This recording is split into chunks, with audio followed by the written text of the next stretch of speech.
barengan nih. Apa? Kalau mau gelang.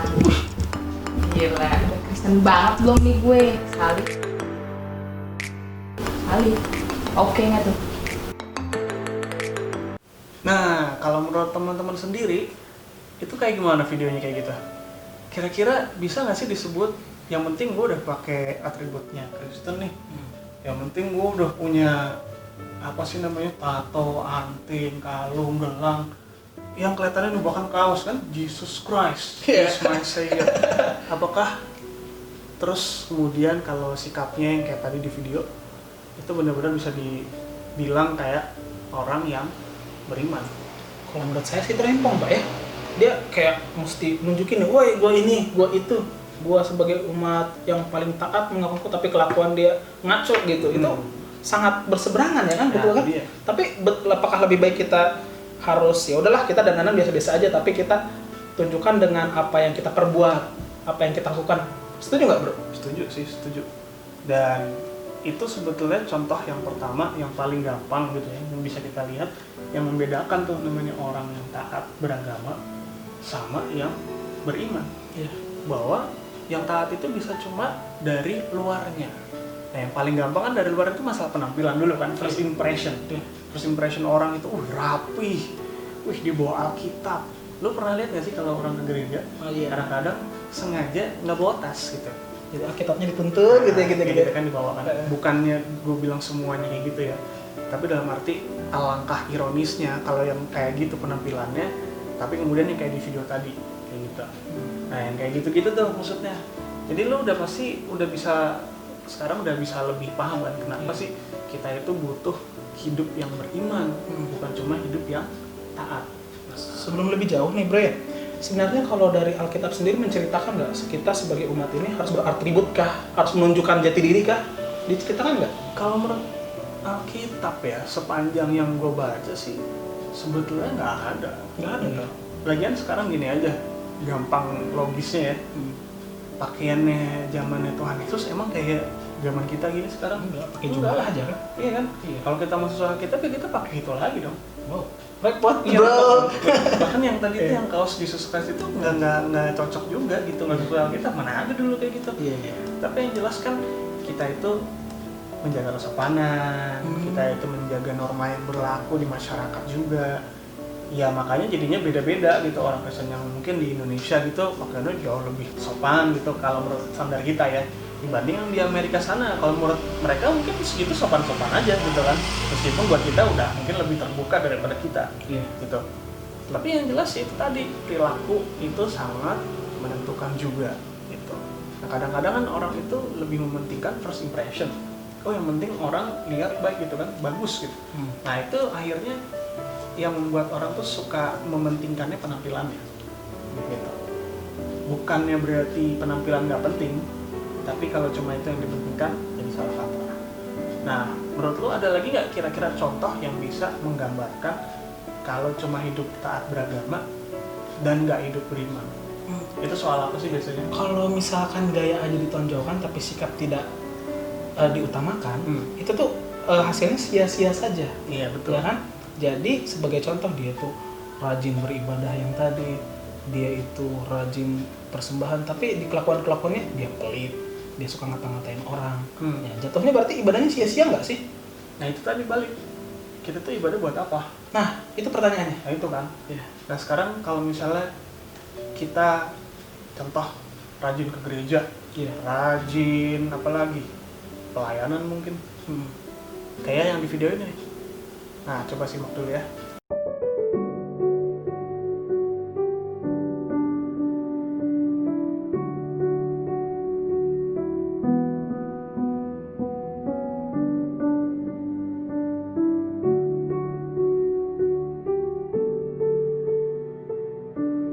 Ya Tuhan, aku adalah pelayan-Mu yang paling setia. Bersama dengan ini ya Tuhan, saya mohon berikanlah saya jodoh yang paling terbaik. Amin. Nah, itu tadi video kedua contohnya ya, orang ibadah taat banget gitu istilahnya, nggak pernah yang namanya kesiangan bahkan gitu kan. Terus apakah itu sudah menggambarkan? apakah kalau juga pelayanan kayak tadi juga digambarin gitu kan, pelayanannya betul banget gitu. Tapi ketika dia balik ke rumah atau bahkan masih di gereja nih pelayanan bareng gitu kan, tapi kemudian dia jadi troublemaker misalnya, dia nggak memberkati gitu kan, nggak jadi berkat gitu. Bahkan kehadirannya disangka aduh benar lu nih. Iya. Gitu ya. Datang lagi tuh kan gitu kan. Jadi akhirnya orang kan juga bisa melihat yang mana sih yang betul-betul beribadah. Kan gitu. Pelayanan yang betul-betul untuk Tuhan tuh yang mana misalnya. Karena kan ya bisa dibilang kita nggak bisa menjudge semua orang begitu ya, tapi paling tidak kita bisa melihat menilai dalam kehidupan ini yang pelayanannya tuh mengedepankan diri sendiri misalnya, yang mungkin nggak setia kawan misalnya dalam melayani, yang lainnya udah susah, udah repot-repot gini-gini, dia cuma yang segini-segini aja misalnya, atau ya itu tadi jadi troublemaker. Itu kan bisa memperlihatkan sebenarnya dia tuh betul-betul main Tuhan atau enggak, atau hidup beriman atau enggak gitu. Nah jadi kayak gitu sih man, kira-kira kalau untuk yang pertanyaan ibadah. Sejauh ini Pak, itu udah bisa menjawab lebih lanjut ya. Tapi kalau misalkan dia itu masih mengklaim dengan segalanya, kan orang yang nilai ya maksudnya, orang yang nilai kan, orang dari luar. Tapi dia mengklaim, walau dia itu ini gua rajin, gua kelakuan gua udah bagus nih. Tapi dia udah bisa mencap nggak bahwa dia itu adalah penghuni surga ibaratnya? Bisa nggak sih disebut kayak gitu? Dan orang-orang ini kan misalnya kalau orang tua kan bahkan udah bilang, aduh ini udah tua nih, udah tinggal ibadah lah, dia bisa masuk surga. Itu si manusia sendiri udah bisa menjamin nggak sih dia bakal diterima di sisi Tuhan? Ya Pandangan lu kita ya? tuh gimana ya sebagai orang Kristen tuh, tapi gue yakin gini, lo bisa bedain deh ketika ada orang yang bilang gini, saya melayani, saya ini karena untuk Tuhan. Saya yakin bahwa ini tuh nantinya bisa mendatangkan keselamatan juga bagi saya. Contoh. Tapi juga ada yang, wah gue udah pelayanan nih, gue pasti masuk surga, tenang aja deh gue. Kan beda. Ada yang mengatakan itu dengan benar-benar iman, gitu, karena dia punya hidup beriman. Tapi ada juga yang istilahnya cuma ngomong itu karena dia ngerasa kalau udah cukup. Ya meskipun ada juga yang mungkin kasusnya lebih apa ya, nggak usah ngomong-ngomong lah gitu, dia ngasih dia apa, nggak usah lah gitu. Tapi yang jelas itu sih. Nah menurut gue ada satu lagi man, kalau menurut gue nih yang perlu dibahas soal persembahan. Nah ini banyak juga nih yang jadi polemik nih, dalam arti gini, persembahan nanti bisa kita mungkin bahas khusus ya soal ini ya di video lain. Tapi yang jelas gini, misalnya orang banyak juga yang yakin gini, oh gue udah ngasih banyak nih, gue pasti diterima nih, orang gue udah banyak kasihnya. Iya.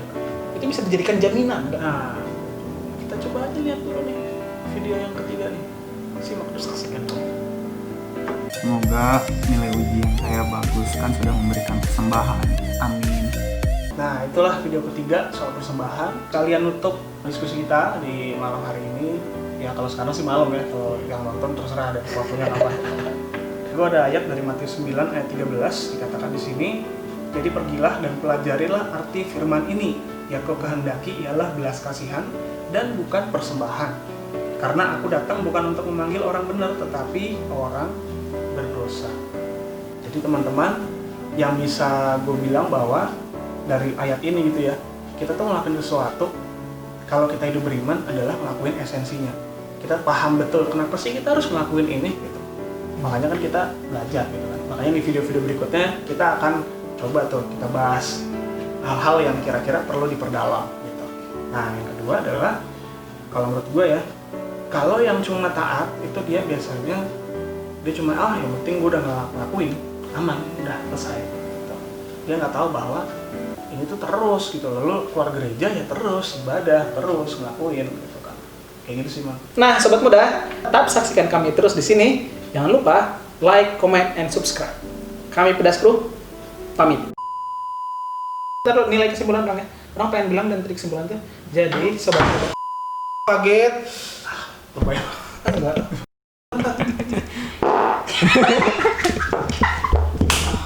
Mantap dah, Daskui. Mantap. Mantap.